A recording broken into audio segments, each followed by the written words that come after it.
أعوذ بالله من الشيطان الرجيم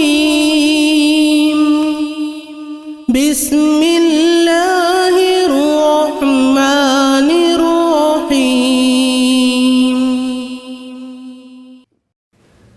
سورۃ المائدہ مدنیہ۔ سورہ مائدہ مدینے میں نازل ہوئی۔ وہی 120 آیا اور اس میں 120 آیتیں ہیں۔ و16 رکوعا اور 16 رکوع ہیں، 16 رکوع ہیں۔ بسم اللہ الرحمن الرحیم۔ یا ایہا الذین آمنوا، اے ایمان والو، اوفو بالعقود، پورا کرو عہدوں کو۔ عقود عقد کی جمع ہے، اس کا مطلب ہے عہد، ایفائے عہد، عہد کو پورا کرنا۔ احلت لکم بہیمۃ الانعام، احلت حلال ہے تمہارے لیے، حلال ہوئے ہیں تمہارے لیے، بہیمۃ الانعام چوپائے مویشی، الا ما یتلی علیکم سوائے ان کے جو تم کو سنایا جائے، یعنی آگے جو بیان ہوا اس کے علاوہ۔ غیر محل الصید وانتم حرم، مگر حلال نہیں، غیر محل الصید مگر حلال نہیں، حلال نہ جانو شکار، صید شکار، حلال نہ جانو شکار کو، وانتم حرم حالت احرام میں، احرام کی حالت میں۔ ان اللہ یحکم ما یرید، بے شک اللہ تعالیٰ حکم کرتا ہے جو چاہتا ہے۔ اس آیت میں اللہ نے فرمایا اے ایمان والو اپنے عہدوں کو پورا کرو، عقود کو پورا کرو۔ اس کے بعد فرمایا کہ سوائے ان کے جو تمہیں آگے سنایا جائے، تم حلال نہ جانو شکار کو احرام کی حالت میں، یعنی اللہ نے تمہارے پہ چوپائے مویشی، گائے، بکری، اونٹ حلال کیا ہے، لیکن جب تم حالت احرام میں ہو تو تم خشکی کا شکار نہیں کر سکتے، دریائی شکار کر سکتے ہو، اور اللہ تمہیں حکم دیتا ہے جو چاہتا ہے۔ اس کی تفصیل یہ ہے، عقود کے عقد سے ہے، اس کے معنی ہے عہد۔ ایمان شرعی 2 چیزوں کا نام ہے، نمبر 1 صحیح معرفت اور نمبر 2 ہے تسلیم کرنا، یعنی اللہ اور رسول کے ارشادات کو سچ صادق سمجھ کر تسلیم قبول کرنا، اخلاص کے ساتھ گردن جھکا دینا۔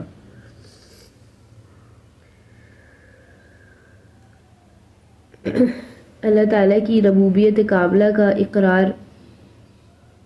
جو انسانوں سے لیا گیا۔ اللہ نے فرمایا الست بربکم، کیا میں تمہارا رب نہیں؟ تو سب نے کہا کہ جی ہاں آپ ہی ہمارے رب ہیں۔ جب اللہ نے تمام روحوں کو جمع فرمایا اور ان سے عہد لیا، جس کا نمایاں اثر انسان کی فطرت میں آج تک موجود ہے، اس کی تجدید اور تشریح یہ ایمان شرعی سے ہوتی ہے۔ ایمان شرعی میں کچھ اجمالی عہد و پیمان تھا، اس کی تفصیل پورے قرآن اور سنت میں دکھلائی گئی۔ اس صورت میں ایمان کا مطلب یہ ہوا کہ بندہ تمام اللہ کے احکام، خواہ وہ براہ راست تعلق خدا سے ہو یا بندوں سے، جسمانی تربیت سے ہو، روحانی اصلاح سے ہو، دینوی مفاد سے ہو، دنیاوی مفاد سے ہو، اخروی فلاح سے ہو، شخصی زندگی سے ہو یا حیات اجتماعی سے ہو، صلح سے ہو یا جنگ سے ہو، اس کا عہد کرتا ہے کہ اپنے مالک کا ہر حال میں وفادار رہے گا، اپنے اللہ کا وفادار رہے گا۔ نبی کریم صلی اللہ علیہ وآلہ وسلم نے جو عہد پیمان اسلام، جہاد، اطاعت یا دوسرے امور خیر کے متعلق آپ نے صحابہ کرام سے جو بیعت لیتے تھے، وہ بھی اسی عہد ایمانی کی ایک مخصوص صورت تھی۔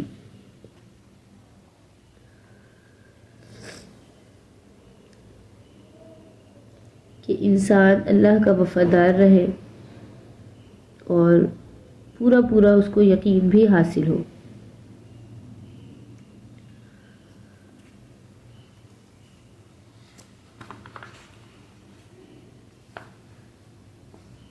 آگے اللہ نے فرمایا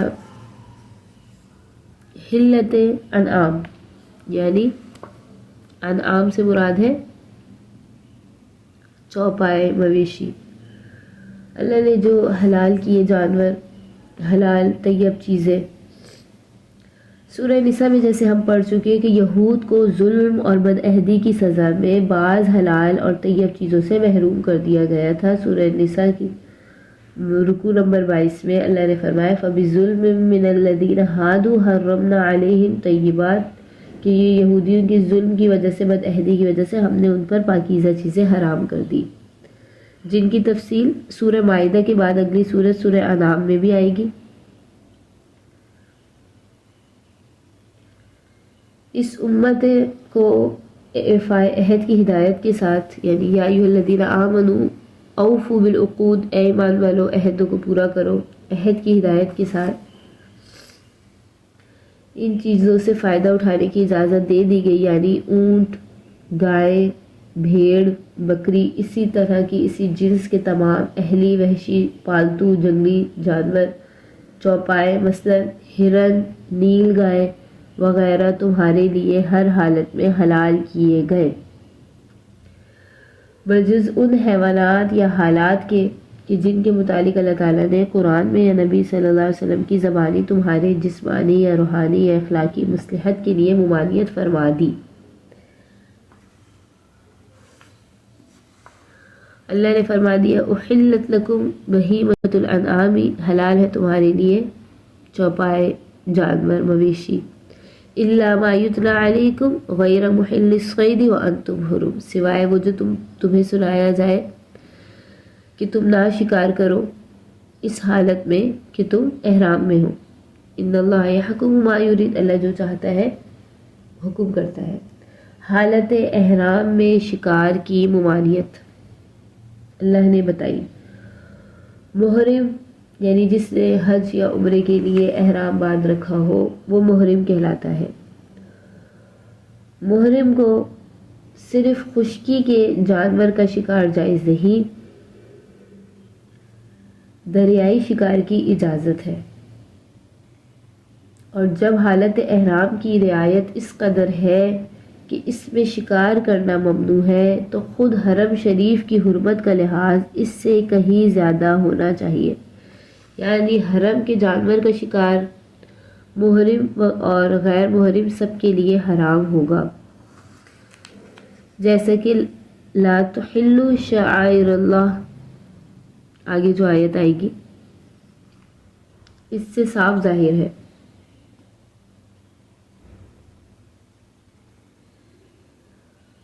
اللہ تعالیٰ نے فرمایا یا ایھا الذین آمنوا، اے ایمان والو، لا تحلوا شعائر اللہ، نہیں ہے حلال تم کو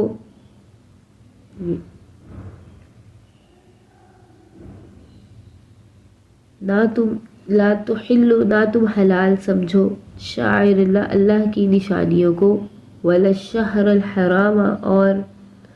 ادب والے مہینے کو، ولا الہدی، اور ہدی کو، یعنی نہ اس ہدی کا مطلب ہے اس جانور کو جو نیاز کعبہ کی ہو، ولا القلائد، اور نہ وہ جانور جن کے گلے میں پٹا ڈال کر لے جائیں، ولا آمین البیت الحرام، اور نہ آنے والوں کو حرمت والے گھر کی طرف، آمینہ آنے والوں کو بیت الحرام کی طرف، یبتغون فضلا من ربہم،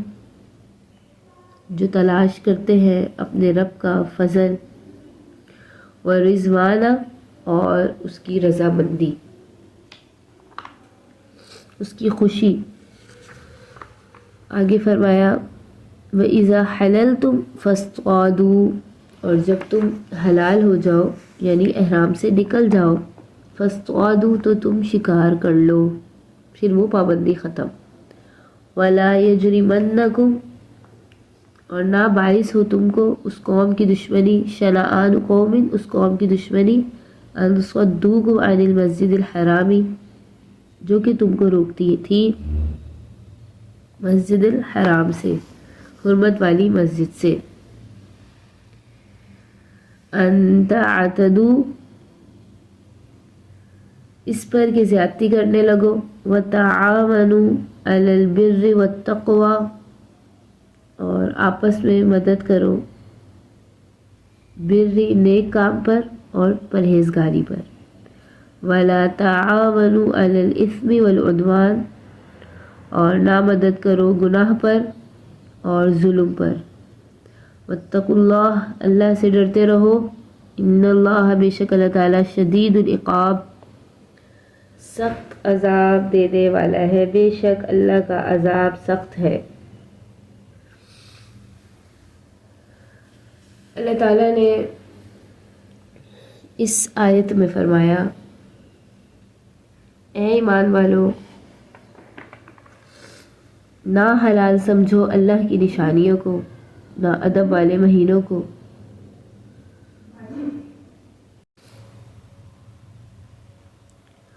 اور نہ ہدی کا جانور، اور نہ قلائد یعنی جن کے گلے میں پٹا ہو، اور نہ آنے والوں کو حرمت والے گھر کی طرف جو اللہ کا فضل تلاش کرتے ہیں اور اس کی خوشی، اور جب تم حلال ہو جاؤ تو تم شکار کر لو، اور نہ تم کو باعث رہے دشمن قوم کی، کسی دشمن قوم کی دشمنی، لیکن جو تم کو روکے، تم کو نہ باعث رہے اس قوم کی دشمنی جو تم کو روکے مسجد حرام سے، یہ کہ تم زیادتی نہ کرنے لگو اور تم نیکی کے کاموں پر اور پرہیزگاری کے کاموں پر آپس میں مدد کرو، اور نہ تم مدد کرو گناہ پر اور دشمنی پر، اور اللہ سے ڈرو، بے شک اللہ تعالیٰ شدید العقاب، سخت عذاب دینے والا ہے۔ اللہ تعالیٰ نے فرمایا کہ شاعر اللہ کی بے حرمتی نہ کرو، یعنی وہ چیزیں اللہ تعالیٰ کی عظمت کے لیے علامات اور نشانات خاص قرار دی گئی ہیں، ان کی بے حرمتی مت کرو۔ ان میں حرم محترم، بیت اللہ شریف، اللہ کا گھر، جمرات، صفا مروہ، احرام، ہدی کا جانور، مساجد، کتب سماویہ وغیرہ، تمام حدود و فرائض اور احکام دینیہ شامل ہیں۔ آگے ان نشانیوں میں سے بعض مخصوص چیزوں کا جو مناسک سے متعلق ہے ذکر فرماتے ہیں، جیسا کہ اس سے پہلے آیت میں بھی محرم کے بعض احکام ذکر فرمائے کہ محرم کو خشکی کا جانور جو ہے، خشکی کے جانور کا شکار جائز نہیں، دریائی شکار کی اجازت ہے۔ پھر اللہ نے فرمایا اشہر حرم کی تعظیم، پہلے شاعر اللہ کی فرمائی، پھر اشہر حرم۔ اشہر حرم کی تعظیم سے مراد ادب والے مہینے ہیں۔ ادب والے مہینے 4 ہیں۔ سورہ توبہ رکوع نمبر 5 میں اللہ نے فرمایا منہا اربعۃ حرم، ادب والے مہینے 4 ہیں، نمبر 1 ذی القعدہ، نمبر 2 ذی الحجہ، نمبر 3 محرم اور نمبر 4 رجب۔ ان 4 مہینوں کی تعظیم اور احترام یہ ہے کہ دوسرے مہینوں سے بڑھ کر ان میں نیکی اور تقوی کو لازم پکڑیں اور شر فساد سے بچنے کا اہتمام کیا جائے، خصوصاً حجاج کو ستانا، ان کو ستا کر حج بیت اللہ سے نہ روکا جائے، اللہ نے منع فرمایا۔ سال کے 12 مہینوں میں ہی ادب واجب ہے، لیکن ان محترم مہینوں میں بالخصوص بہت زیادہ تاکید فرمائی۔ باقی دشمنان اسلام کے مقابلے میں جمہور کا مذہب یہی ہے، بلکہ ابن جریر نے اس پر اجماع نقل کیا ہے کہ اس کی ان مہینوں میں ممانعت نہیں رہی۔ اس کا بیان سورہ توبہ میں آئے گا۔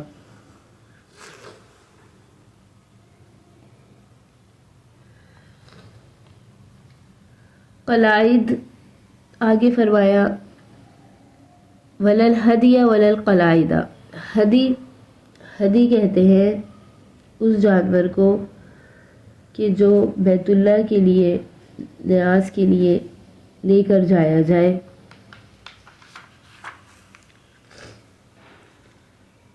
قلائد وہ جانور کہ جس کے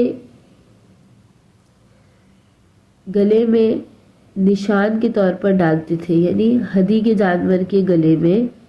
قلائد سے مراد پٹا ہے، ہار ہے، ٹھیک، اور ہدی کے جانور کے گلے میں نشان کے طور پر ڈالتے تھے تاکہ ہدی کا جانور سمجھ کر اس سے تعارض نہ کیا جائے اور دیکھنے والوں کو اسی جیسا عمل کرنے کی ترغیب بھی ہو۔ قرآن کریم نے ان چیزوں کی تعظیم حرمت کو باقی رکھا، ہدی یا اس کے علاوہ علامات سے تعارض کرنے کو منع قرار دیا۔ آگے فرمایا ولا آمینہ، اور نہ روکے آنے والوں کو بیت الحرام کی طرف جو اللہ کا فضل اور اس کی رضامندی، اس کی خوشی چاہتے ہیں۔ عازمین حج اور عمرہ کی تعظیم، بظاہر یہ شان صرف مسلمانوں کی ہے، یعنی جو مخلص مسلمان حج اور عمرہ کے لیے جائیں ان کی تعظیم اور احترام کرو، ان کی راہ میں رکاوٹ نہ بنو۔ یعنی آگے فرما دیا وَإِذَا حَلَلْتُمْ فَاصْطَادُوا، یعنی حالت احرام میں جو شکار کی ممانعت کی گئی تھی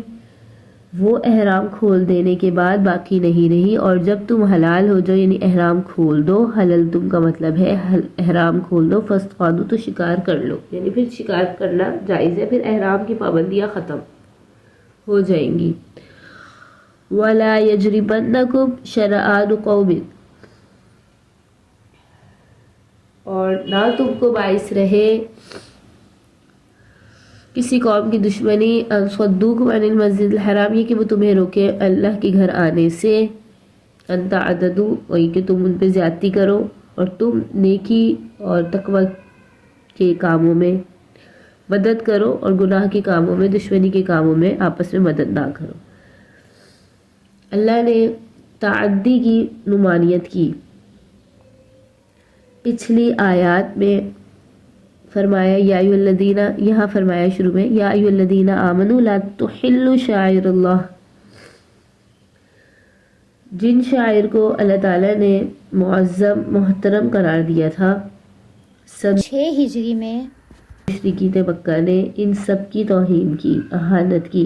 نبی کریم صلی اللہ علیہ وآلہ وسلم اور تقریباً 1500 صحابہ ذی القعدہ کے مہینے میں محض عمرہ ادا کرنے کے لیے مدینہ طیبہ سے روانہ ہوئے۔ حدیبیہ کے مقام پر پہنچ کر مشرکین نے اس مذہبی وظیفے کی بجا آوری سے روک دیا، عمرہ کرنے سے روک دیا، نہ حالت احرام کا خیال کیا، نہ کعبے کی حرمت کا خیال کیا، نہ محترم مہینے کا خیال کیا، نہ ہدی و قلائد کا خیال کیا۔ مسلمان شاعر اللہ کی اس توحید اور مذہبی فرائض سے روک دیے جانے پر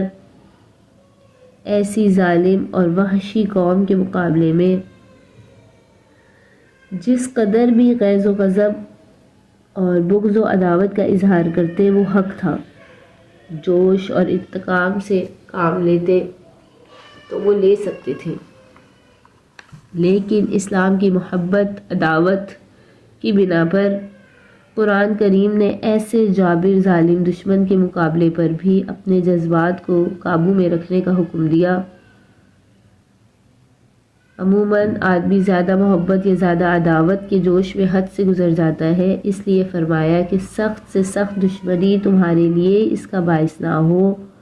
کہ تم زیادتی کر بیٹھو اور عدل و انصاف کو ہاتھ سے چھوڑ دو۔